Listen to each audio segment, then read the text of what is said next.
from 659 feet, way up in the Appalachian Mountains, in a quaint little village in West Virginia. You've stumbled in dark places. Don't worry, I've got a flashlight. My name is Jumbo Fugit. I'm here to help. Well, the war on eggs rages on. Seems that now eggs cause blood clots, which is causing all these people to just die suddenly. I don't know who could actually believe this one. People are kind of gullible nowadays, though, so you never know. But we've been eating eggs for like 7,000 years or something. I don't know. But I'm sure there's people that are going right along with it and shaking their head and kind of scratching their chins and saying, yep, that's it. It makes sense. I don't know about this. Question everything. I'll make a conspiracy theorist out of you yet. And now here's your Nicolas Cage Meltdown of the Week.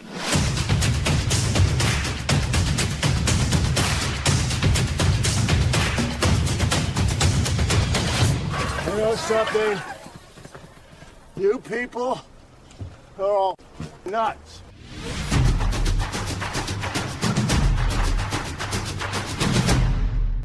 This week on the show, we're introducing a brand new segment. Here is Mr. Haunted with the Top 10.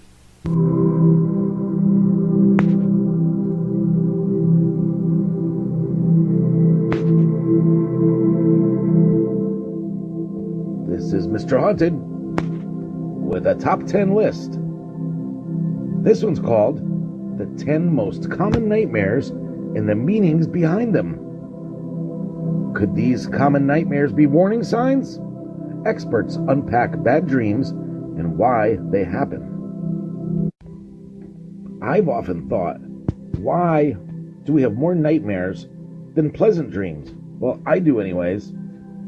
Why can't we have more dreams of, for example, a dozen leprechauns running at you through a meadow or a small glen perhaps, and then you find some goats to play with, and then you're frolicking in the clover with these said goats, and then the leprechauns magically throw a bunch of whoppers and fries at you, where they're delicious, so you eat them. I don't have dreams like that. I have more dreams like the ones we're going to talk about here. So, having common nightmares and bad dreams can be a distressing experience, particularly if they're happening almost every night. But could these nightmares actually be warning signs from your self-conscious? So here's some 10 most common nightmares, and let's see if you have some of these reoccurring dreams. Being chased. Being chased is a common nightmare, and this dream can be particularly anxiety-inducing if experienced during a lucid dream, when you're aware of being within a dream but still very much asleep. The brain dreams in metaphors, and so it doesn't matter who you're being chased by. It signifies that you feel like something is still unfinished, says one psychology coach. This dream can suggest you're in pursuit of a goal, but are perhaps encountering frustration or a challenge in obtaining it. It may be that you're unsure of how to actually reach your goal, and you feel it might be threatened in some way. Falling. Damn! I just remembered, I should have read these in advance. When I was watching some old Western with my dad, who only watched Westerns, basically, and he said, Jimmy, you got to watch this Western. And I was watching it, and I fell asleep, and then all of a sudden, this boulder came flying at me from above while I was in a sleeping position, and right before it hits your belly, you wake up and scream and panic. Why? Why are we dreaming like this? Why have you forsaken me? Sleep? Another common nightmare. This dream can often relate to a feeling that you're not in control of something going on in your life. This may be work, relationships, money, or a fear of letting something go. I was 5. Falling can be interpreted based on how you feel about falling, and if you are frightened, it can suggest there's something in your life that feels unstable, uncertain, or unpredictable. On the other hand, If you aren't scared, if you can suggest you are breaking free from something that has been holding you back and letting go of the resistance. Okay, I guess it was more falling and not a boulder falling on you so much. A partner leaving or cheating. A nightmare where your partner leaves or cheats often reflects feelings of insecurity in a relationship. Did it take a psychiatrist to figure that out? Perhaps you have different attachment styles or love languages and are struggling to communicate effectively, or your partner is working away or distracted with a big project. It could also relate to a personal fear of losing touch with your fundamental needs, which may be making you feel less confident than usual. This is a less common dream, and people report it generates sadness as much as it does fear. It could suggest you are feeling insecure about the future and that your needs are not being met. But it might suggest that you have become less independent in life, and it might be that you are gradually claiming that in your dream.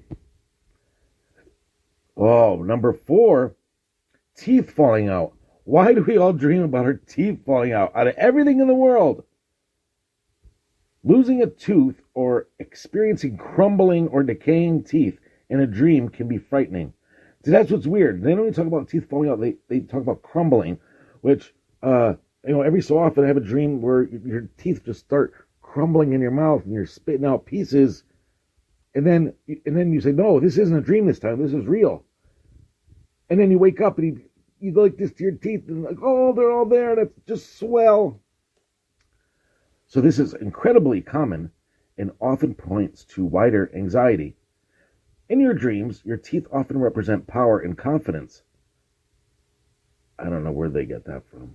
Therefore, teeth falling out in a dream can symbolize a loss of confidence or a knock to your self-esteem.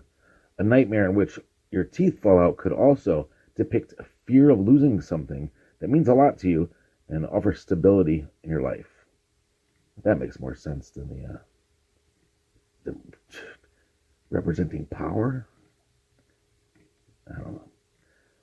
Being naked in front of people. Realizing you're standing in front of a crowd of people completely naked is a common nightmare. Why? Often played out in TV and films. This kind of nightmare relates to feeling vulnerable and exposed in some areas of your life. It could also be that you're ashamed of yourself or something you may have done or said, and you're worried about what other people will think of you. The whole expression of being exposed is coming to the fore in dreaming of being naked. And if you find yourself trying to cover up, it can suggest that you're being accused of something, you're worried about expressing yourself, or you feel unease about the path you're on. It could also be a sign of imposter syndrome. But again, if you don't freeze and carry on in the dream, it would suggest you have found acceptance and comfort in your own skin. Drowning. A nightmare where you're drowning in the water may relate to a situation in your life where you're becoming deeply involved with something emotionally, like getting back with an ex or starting a new relationship. A drowning nightmare whereby your head slips under the water could mean you're overwhelmed by something and feel out of your depth. Likewise, a dream where you are unable to breathe might relate to you not being able to put your feelings into words. Missing an important event or being late. Whether it's a work presentation, a doctor's appointment, or coffee with a friend, a dream where you're late for an event or even miss it entirely can relate to losing the opportunity to experience fulfillment. In the dream, you may feel rushed and flustered. This could symbolize you feeling like time is running out for you to accomplish a certain goal you have set for yourself. It can also be down to you having some fear around letting others down. I have a reoccurring dream where it's college, and I walk into one of my classes, I'm looking around, I said, there's a test today. I haven't been here in years, and I'm not prepared. Sustaining an injury. A nightmare involving an accident or injury can often represent feelings of weakness in your personal life. This dream could relate to an emotional wounding or embarrassment you faced. Dreaming of being injured is an interesting one. If you are mortified or saddened, it might suggest that you've been feeling embarrassed, have had your feelings hurt, or you've been rushed into something and need to be more conservative in your approach. But if an injury brings some sense of relief, it might suggest you've overcommitted and are feeling stretched, and the injury gives you permission to become more cautious and be more mindful of your boundaries. Your house catching on fire. A nightmare in which your house catches on fire or floods could reflect a creative transformation taking place in your life, or highlight the need for you to take creative action in order to transform your life. This nightmare could also relate to a feeling that your individuality and security are under threat. It could also indicate that you need to take stock of where you are in life before you burn out or exhaust yourself. And the last one on our top 10 list is feeling trapped. Common nightmares involving a feeling of claustrophobia in a dream can reflect an inability to get out of a bad situation, one with no possibility of escaping. This could relate to an underlying feeling that you're unable to reach your full potential. Being trapped in your dream can potentially symbolize a few things. It can be that your suppressed feelings are trying to escape, and you feel trapped by their energy to express. It might be that you're anxious about a number of small things that seem to be encroaching on your life at the same time, closing your space. But it can also signal you feel that there aren't the options to move in the direction you desire. It's not always about oppression, however, as if you feel comfort in being trapped, it might suggest that you have found a place in life to stop and take a breather before setting off your next adventure. So, like I was saying before, why don't we have dreams of happy? I don't anyway. Do you guys? I want those dreams of the leprechauns gifting me with whoppers and fries in a field of clover, more than the dream where there's an intruder comes into my house and I grab the gun and you put the bullets in and they're 3 times too big for the holes. Doesn't work. You see? Anyways, I want to share that top 10 list with you. Back to In Dark Places.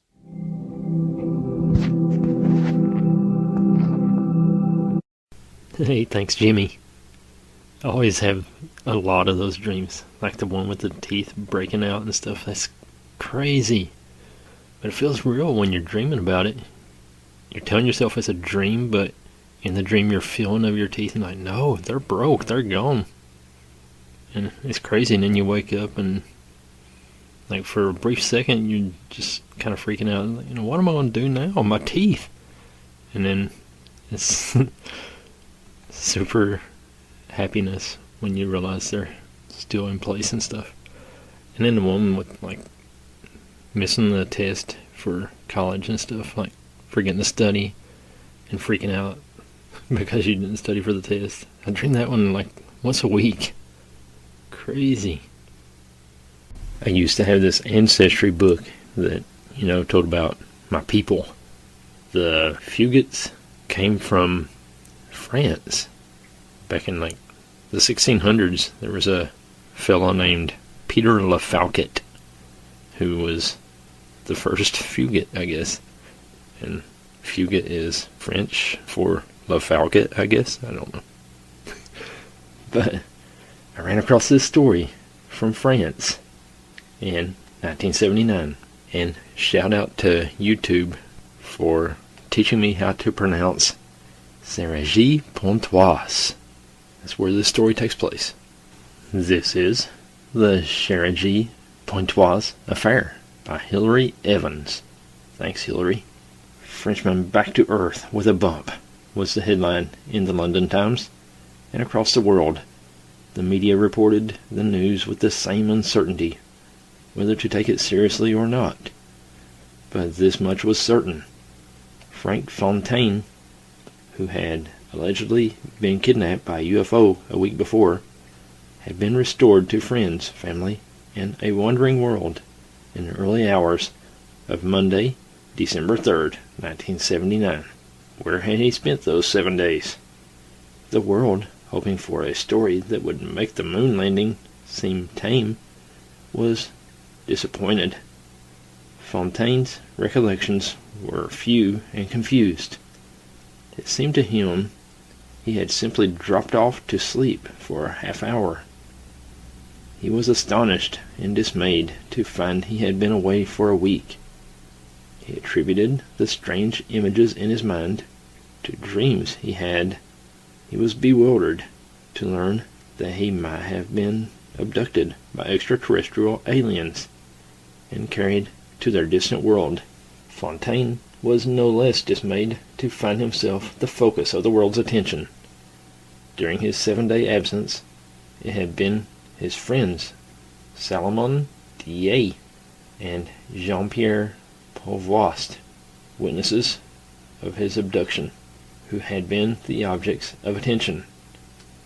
Ever since their first startling telephone call to the police, "A friend of mine just been carried off by UFO," they had been subjected to interrogation by the police, by the press, and by UFO investigative groups ranging from the scientific to the bizarre. If Fontaine's return brought renewed publicity and fresh problems, at least it cleared them of the suspicion that they were responsible for their friend's disappearance, perhaps even his death.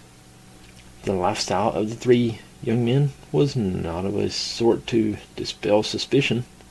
All three, Provost, age 26, Diet, 25, and Fontaine, 18, scraped an uncertain living by selling jeans in street markets. They drove an old car that was unlicensed and uninsured, none of them having a driver's license. Provost was a self-declared anarchist. He and Diet lived next door to each other in a modern block at Cergy-Pontoise, on the outskirts of Paris. Fontaine lived 2 miles away. According to their account, Fontaine had spent Sunday evening in Provost's flat because they wanted to be up by 3:30 a.m. to travel the 35 miles to the street of Geysers. The market didn't start until 8 a.m., but they wanted a good place. Besides, their Taurus estate car had been acting up lately, so they thought it prudent to allow extra time. At 3:30, after only about 4 hours sleep, they were up and ready to load the car with clothes. First, though, they gave the car a push start to make sure the engine would function. Having got it going, they decided that Fontaine should stay in the car to make sure it didn't stop again, while the other two got on with the loading. Fontaine had leisure to look about him, and so it was that he noticed a brilliant light in the sky some distance away. When his companions arrived with their next load, he pointed the object out. It was cylindrical in shape, but otherwise unidentifiable. When it moved behind the block of flats, Diet rushed upstairs to fetch a camera, thinking he might take a photograph of the object to sell it to the newspapers. Provost went to get another load of clothes, while Fontaine, hoping for another view of the mysterious object, drove up onto the main road that ran close by the flats. Hearing the sound of the moving vehicle, his companions looked out of the windows of their respective flats. Both saw that Fontaine had stopped the car on the main road and noted that the engine was no longer running. Provost, angry because they would probably have to push start the car a second time, rushed downstairs again. He called to Diet to forget about his camera because the UFO had vanished. Diet came after him, saying that in any case he had no film in his camera, adding that from his window it looked as though the car was surrounded by a great ball of light. Outdoors again, the two young men stopped in amazement. The rear of their car was enveloped in a sharply defined sphere of glowing mist, near which a number of smaller balls of light were moving about. While they stood watching, They saw the larger globe absorb all but one of the smaller ones. Then a beam of light emerged, which grew in size until it was like the cylindrical shape they had seen earlier. The large sphere seemed to enter this cylinder, which shot up into the sky and disappeared from sight. The two hurried to the car, but found no sign of Fontaine. He was not in the car, in the road, or in the cabbage field beside the road. Provost insisted on calling the police immediately, and D.A. went off to do so. Provost, remaining near the car, was the only witness to the last phase of the incident. A ball of light, like those previously moving about the car, seemed to push the car door shut, and then it too vanished. Such was the account that the two young men gave to the police on their arrival a few minutes later. Because UFO sightings are a military matter in France, the police instructed Provost and D.A. to inform the Ministry of National Defense. The two spent most of the day with him telling and retelling the story. The interrogators stopped for lunch, during which time the witnesses telephoned the press with their story. Later, Commandant Courcou of the Cergy-Pontoise told the press that there were no grounds for disbelieving the young men's story, that he had no doubt something had occurred, and that he could give no indication of what that something might be. In a later interview, he admitted, "We are swimming in a fantasy for a week. That was all the world knew." During that week, the young men were questioned over and over again. Some people accepted the UFO story as it stood. Others suspected it to be a smokescreen, perhaps a cunning plan to help Fontaine avoid doing his military service. Perhaps something more sinister. But one fact stood out clearly. Provost and D.A. had informed the police promptly and voluntarily. Given their backgrounds, wasn't this convincing proof of their sincerity? When Fontaine gave his version of the story, there seemed no reason to question his sincerity either. He told how he had woken to find himself lying in the cabbage field. Getting to his feet, he realized he was just across the main road from the flats, close to where he had stopped the car to watch the UFO. But the car was no longer there. First he thought, as he hurried toward the still darkened building, that somebody had stolen their car and its valuable load of clothing. Neither Provost or D.A. was to be seen, so he rushed upstairs and rang the bell to Provost's flat. When there was no reply, he went to D.A.'s. A sleepy D.A. appeared, gawped at him in amazement, and then flung his arms around him in delighted welcome. Fontaine, already surprised to find his friend in his night clothes, was even more amazed to learn that an entire week had gone by since the morning of the Geysers Market.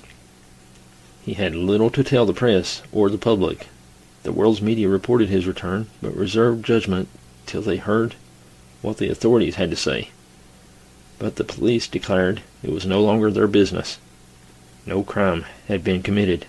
Apart from the inherent improbability of Fontaine's story, they had no reason to doubt his word or that of his friends. So now it was up to the UFO organizations to see what further light could be thrown on the case. From the start, the witnesses had been besieged by the various French groups. There are dozens of these, most of them fiercely independent and reluctant to cooperate with the others. One of the most reputable of all is Control, to whom we owe most of what we now know of the inside story of the Cergy-Pontoise case. But another group declared its interest before Control, while Fontaine was still missing. The World Institute of Advanced Sciences. Its co-founder and spokesman was the well-known science fiction writer and author of 2 books about UFOs, Jimmy Gaillou. Before he had carried out an investigation, Gaillou affirmed his belief in the story. "No question of it. Franck Fontaine has been abducted on board a UFO. he stated in an interview. Admittedly, I haven't questioned the young man's two companions, but I hold their account to be true. Delighted to have their story accepted without reservation by so eminent an authority, Fontaine's two friends agreed to cooperate with Jahoud. When Fontaine returned, he too was taken under IMSA's wing.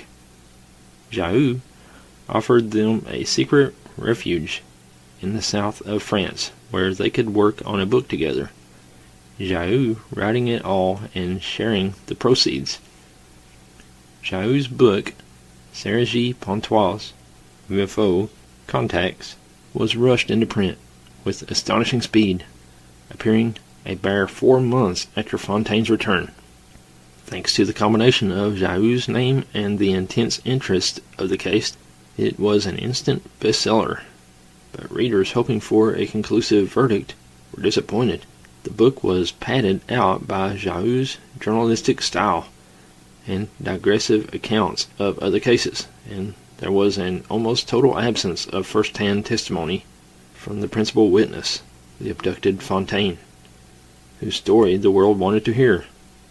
Such revelations as the book contained were of quite another nature.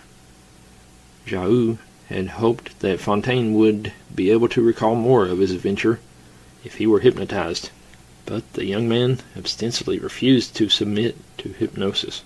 Then Provost suggested he should be hypnotized instead.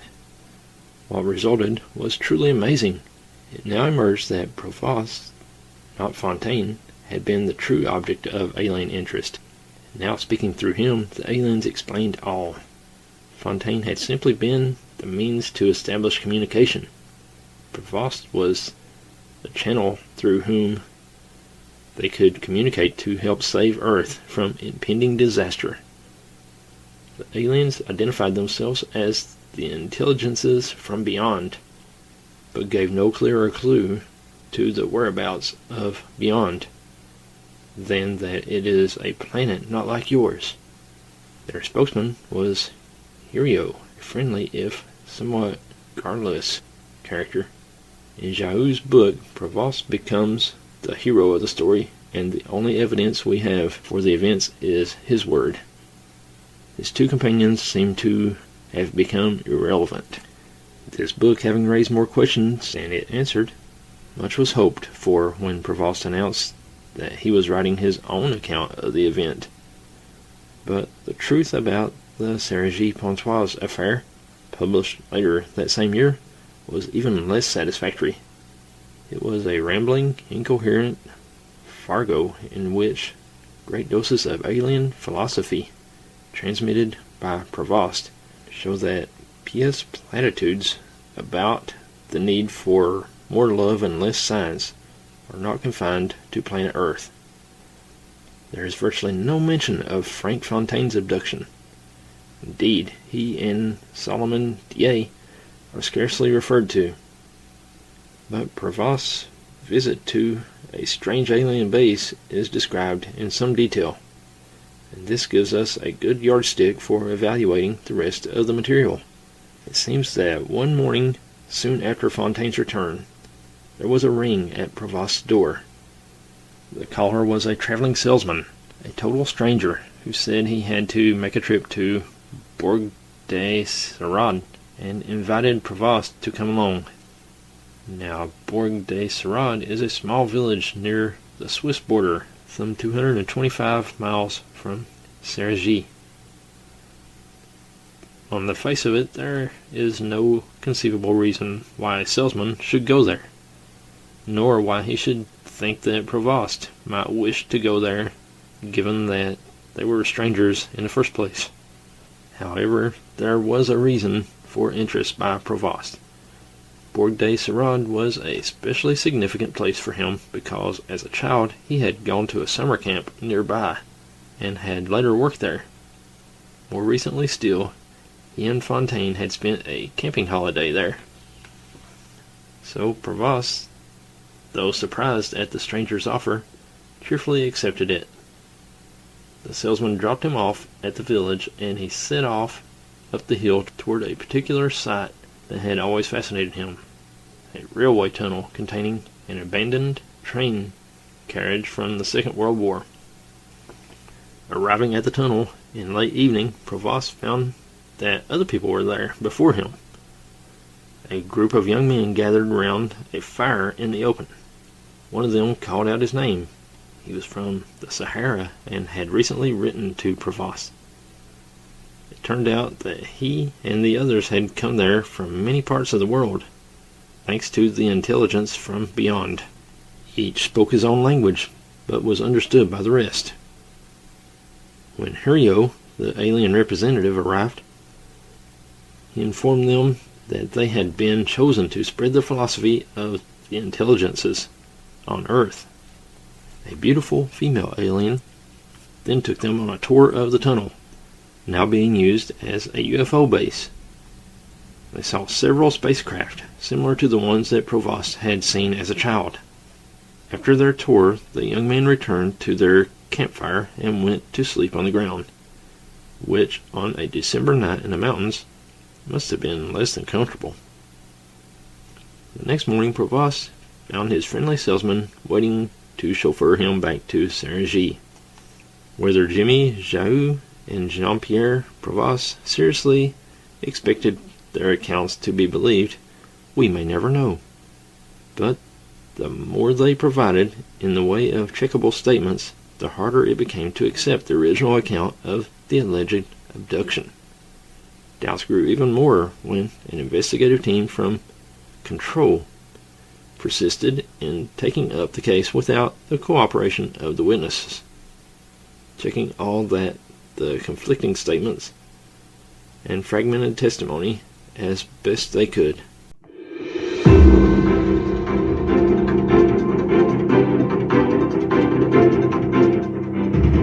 This is Mr. Haunted, your In Dark news correspondent with breaking news that just happened right now. I'm on the scene. Now, normally after 5:30 in the winter, I don't go anywhere because it's dark out and I can't see in the dark. So my daughter is going to go to the supermarket, and I said, "Oh, can I come along?" And she said, "Yes." So all I wanted was one steak. That was my goal. So I go over to the meat counter, and there's one guy in front of me, and he immediately says, "That looks like a dead alien," in the meat case. And I kind of felt bad for the worker there, because no one wants to hear your product looks like a dead alien. So I said, "What looks like a dead alien?" And then he pointed to the thing. It's like some kind of beef marinating in some kind of teriyaki sauce. It didn't look appealing. But anyway, I felt bad for the guy. So then I said, I'm so happy to hear about aliens. I love anything aliens. So then I point to my pants, which normally I'm wearing my alien pants after work.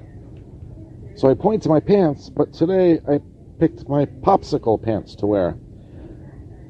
So I pointed to my popsicle pants, and he looked at me like, I better get out of here quick, you know? So then, there's more. Then, there's like 9 or 10 little tenderloins in the case there. It's my turn. So the guy goes, "Can I help you?" I said, "Yeah." I said, "I just want one little tenderloin in particular." And then he goes, before he says which one, he moves his finger over them all and picks one that I liked, because I think it looked the best. And I said, "You picked the exact one I wanted." And he goes, "Yeah, it's like UPS." So, that's my story. Thank you.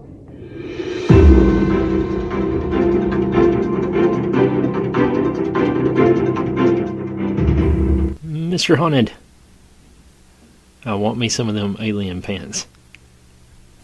The abduction of Franck Fontaine by a UFO, though unsubstantiated by scientific evidence, seemed a plausible story on first hearing. He and his friends Jean-Pierre Provost and Salomon Dier had been content to tell that story and nothing else. They might have convinced and interested the world of its truth. But the two books on the case, one by the well-known science fiction writer Jimmy Jaou, and the other by Provost himself, raised more questions that cast suspicion on the entire affair. Moreover, there were many interviews and conferences in which widely divergent material was put forward, and Provost, who had preempted Fontaine as the hero of the Cergy-Pontoise affair, even published a short-lived journal in which he kept the public informed of his continuing dialogue with the intelligences from beyond, who he claimed had contacted him.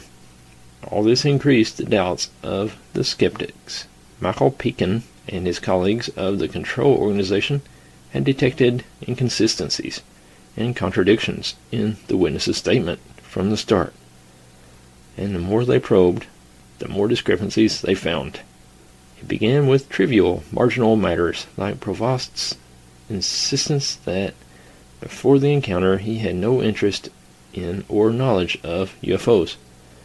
The control investigators found that his brother was a French representative of the American UFO organization APRO. Even if Provost did not share his brother's interest in UFOs, he could hardly have been unaware of them. Besides, in his own book, Provost had said that he saw several spacecraft similar to ones he had seen as a child when the intelligences took him to their UFO base. He also denied seeing magazines in which a UFO abduction story, very like Fontaine's, was being serialized. Yet Control established that this very magazine was in Provost's flat at the time of the Cergy-Pontoise abduction. The events of the night before the abduction became more confused the more they were investigated. Control discovered that there were 5 people, not 3, in Provost's flat that night.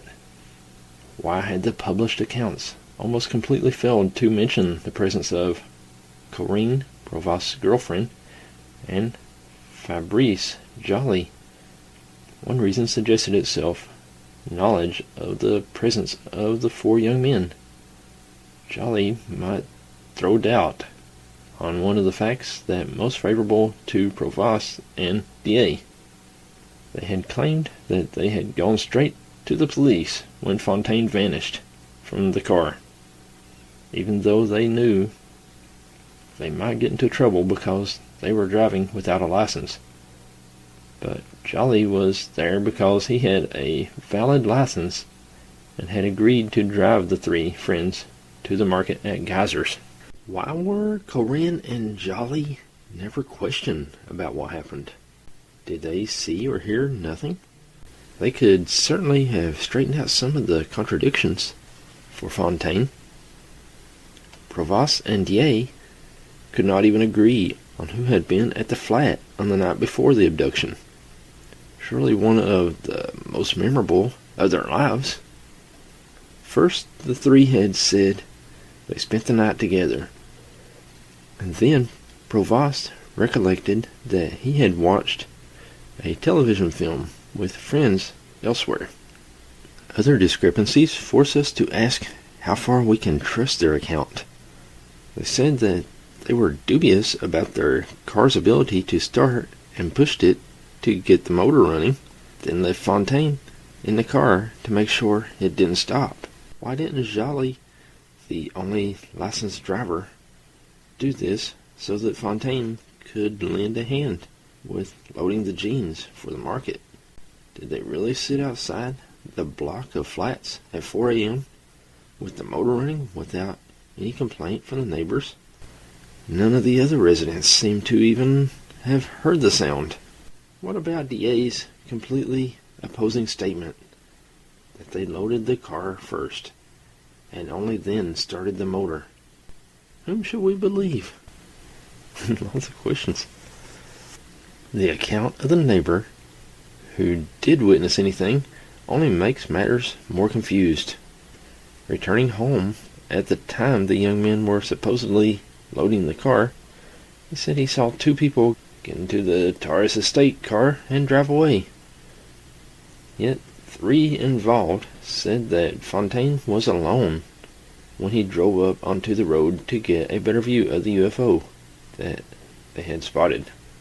Even though UFOs are notoriously difficult to describe, The three accounts of the one at Cergy-Pontoise are particularly far apart. One saw a huge beam, another a ball, the third a flash. One said it was moving fairly slowly, taking 2 minutes to cross the sky. The others said it was moving fast, going in a matter of seconds. There was further disagreement about the direction in which it was moving. The circumstances of Fontaine's return, a week after his supposed abduction, are no less confused as several stories emerged. One of the journalists covering the case was Iris Duplan, who worked for a local newspaper and lived close by. Apart from the special interest of the case that had occurred almost on her doorstep, the fact that she lived nearby meant she could follow it personally. As a result, she became closely involved with the witnesses. Indeed, she spent the night before Fontaine's return with Provost, preparing a definitive account of the case. According to the journalist's published account, DA went off to bed shortly after midnight, leaving her with Provost. He told her that he had no food or money because his involvement in the UFO affair was keeping him from working, so she suggested that they go to her flat where she could give him a meal while they continued to work on the article. This explains why Fontaine did not find Provost, and when he returned and went to Provost's flat. We know that Fontaine then went to DA's flat and succeeded in rousing him. But according to the journalist's account, DA then left Fontaine and hurried around to her flat to tell her and Provost the news. Should we believe Iris Duplan or Solomon DA? For his statement made to the police flatly contradicts hers. His story was that he happened to wake up at about 4:30 a.m., looked out his window, and saw a ball of light on the main road. When he saw a silhouetted figure emerge from it, he recognized his friend Franck Fontaine, then hurried to a telephone to report the return to Radio Luxembourg, believing he would get a reward for information about Fontaine's whereabouts. In this he was mistaken. It was Europe Numero 1 that had offered a reward. Radio Luxembourg later confirmed that such a call had been made, but not at 4:30 a.m., because there was nobody on duty at that hour. The implication is that DA telephoned later than 4:30 a.m., and that he waited to inform the police until he had attempted to claim the reward money, not saying much for his concern about his friend. In the event, it was Radio Luxembourg staff who told the police that Franck Fontaine had returned. According to them, they had received an anonymous call from a man who, just as he was going to work, saw Fontaine coming back. Surely DA would not have made an anonymous call if he wanted to collect a reward. These contradictions are just a sample from Control's 50-page report. There is confusion, if not outright deception, at every stage of the affair. Some of the discrepancies can be attributed to faulty memory, but such an explanation can hardly be stretched to account for Provost's extraordinary visit to the tunnel. As a case history, Cergy-Pontoise is so ambiguous that few will be ready to give it serious credence. Yet it caused such a sensation that it is still worth asking, what really happened? If the abduction was not genuine, was it a put-up job from the outset? Or did the witnesses gradually distort what was fundamentally a true UFO experience? If so, at what point did deceit and contrivance begin? There are several ways to answer these questions. We may believe that Franck Fontaine was abducted as claimed, that all the witnesses were doing their best to tell the truth, and that contradictions crept in because of defective memory. However, The extent of the discrepancies makes it easier to believe that the trio elaborated the story for their own purposes, adding sensational details that they may or may not have believed actually happened. Alternatively, we may surmise that Franck Fontaine was not in fact abducted, but he sincerely believed he was. He may have been, or put into, some altered state of consciousness, which he experienced the illusion of the abduction. That this can happen is an established psychological phenomenon, so we cannot rule it out altogether. But it does raise questions about Fontaine's two friends. If he was deluded, where do they stand? Were they also in an altered state of consciousness, experiencing or being made to believe in the same illusion? And does this explain the contradictions? If so, who fed them the illusion and made them believe in its reality? So many questions. While neither of these explanations can be ruled out entirely, we may consider it most plausible that the whole affair was a fabrication from the start, that there never was any abduction, and that the three young men put the story together for fun, for gain, or for some undiscovered ideological motive. We know that the trio immediately cooperated with Jimmy Jaou in a commercial enterprise. We learn from Control that Provost, clearly the dominant one of the three, was noted for practical joking at school. Indeed, he told the Control investigators, "You bet I'm a clown." The reports are consistent with the hypothesis that Provost persuaded his two companions to stage a hoax, but that Corinne and Fabrice Joly refused to go along. Perhaps none of them expected their story to attract so much attention, and they were forced to improvise beyond their prepared narrative. This could explain such muddles as the contradictory accounts of Fontaine's return. Another question arises. Was Jaou a party to the deception? Did he... No, wait a minute. This is two questions. Did he suspect the story from the start, but as a professional writer, recognize its money-making potential? Three questions. Did he start by believing them, as he claimed to do, then discover the hoax, but decide to go along with it, perhaps because he was already committed? Okay, these questions just never stop. Or did he believe that the affair was genuine? The last supposition seems unlikely in the light of Jaou's long involvement with ufology, unless he was unusually gullible. On the other hand, it is hard to believe that he would risk his reputation by endorsing a case that he knew to be a fake. We are probably left with the surmise that he discovered a hoax but decided not to reveal it for reasons of his own. If the Cergy-Pontoise contact was indeed a hoax, it would explain why the trio committed themselves to the uncritical Jaou and his World Institute of Advanced Sciences. The institute has little following or reputation, but Jaou offered the backing of a big name, sympathetic support, and the chance to make a substantial profit from a book bearing his name. And other UFO organizations might have uncovered the deceit in a short time, if deceit it was. In the absence of any definite proof, all this is merely speculative. Will the truth ever be established? There are hopes that it may be. During their researches, Control came across a tantalizing clue that they were unable to follow up. It seems that during Fontaine's disappearance, a school in Cergy-Pontoise was working on a project about it with the local newspaper, the one that was later to carry out Iris Billon Duplan's version of Fontaine's return.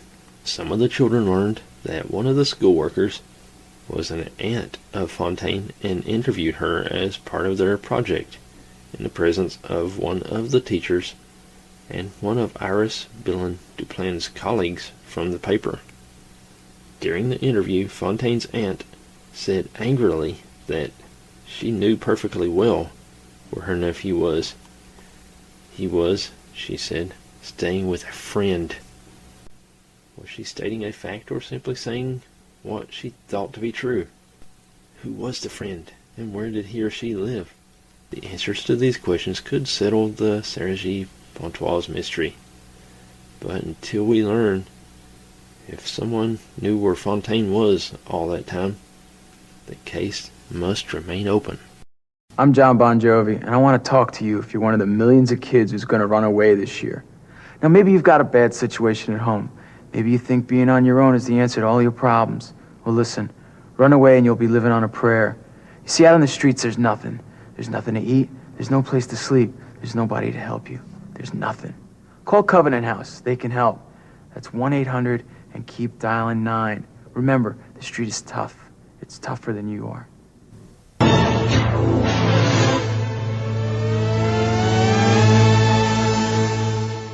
Space briefing.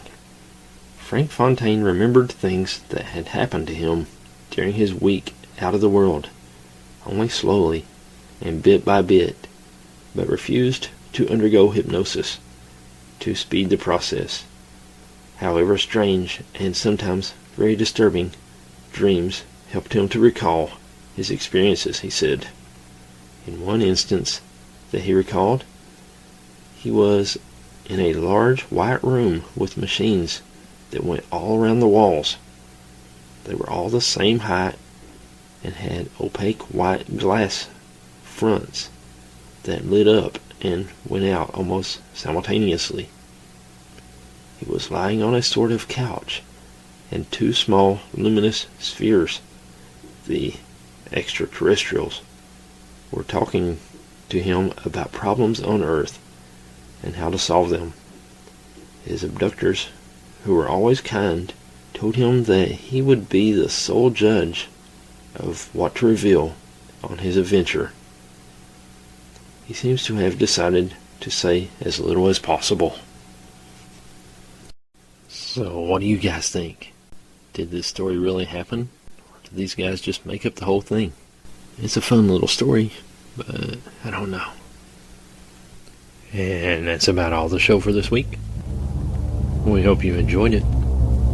If you'd like to be a guest on the show, or if you got a creepy story you'd like to tell, send an email to indarkplacespod@hotmail.com. We'll be back here next week. God bless you, and see ya.